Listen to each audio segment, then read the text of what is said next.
Friends, Germans, citizens from all over, sisters and brothers, we once had a dream.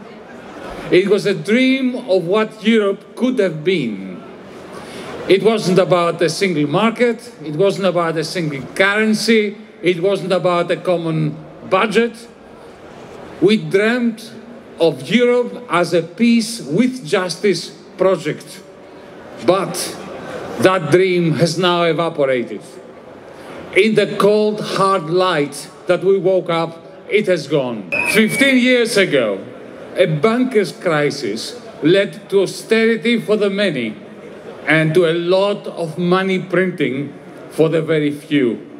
It was the end of justice, and it was the beginning of the long winter of Europe, of Germany's long winter, of deindustrialization, of stagnation, of a vicious class war against the majority all over Europe. And then, before we knew it, fascism and war was in the air. To stop the victims of their austerity from challenging them, from questioning them, they terrorize you. You heard Mr. Pistorius, the German defense minister, saying that Putin is the new Hitler and that we, the peace activists, are Putin's useful idiots, Putin's appeasers. I have a question for Mr. Pistorius. I have a question for Mrs. von der Leyen. I have a question for Mr. Friedrich Merz. If Putin is the new Hitler, why are you not sending Allied troops to take Moscow, to drag Putin to a new Nuremberg trial, or at least to force him into a bunker so he can commit suicide? Don't you realize what cowards you are, sending weapons to Ukraine so that the exhausted Ukrainians take Moscow or even the Crimea? The truth is that our leaders don't think that Putin is Hitler. They have been doing wonderful business with him for decades. They didn't say one word when he killed 250,000 people in Chechnya. All they care about, what they are in the business of, is a never-ending, very profitable war for themselves. That's all they care about. Having failed to invest in technology, in the social infrastructure of this country, of Europe, Europe's ruling class is banking on guns and bombs and drones and iron domes, and they want to spend your money on them. This is the only thing they care about. And if that means that the endless killing, the endless deaths continue on the killing fields of Ukraine, they don't give a damn. Friends, Germans, fellow demonstrators, brothers and sisters, comrades, since we were here last year, there have been two major developments.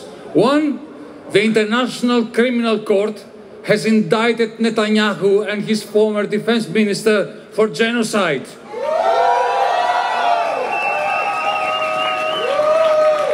And also the second development, Donald Trump returned to the White House, openly advocating the completion of the genocide of Palestinians.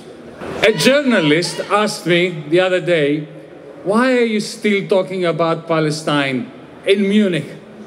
Why this fixation with Palestine? For two reasons.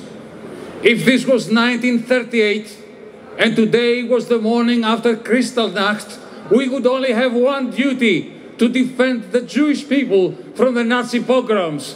Today we only have one duty: to defend the Palestinian people from Israel's genocide.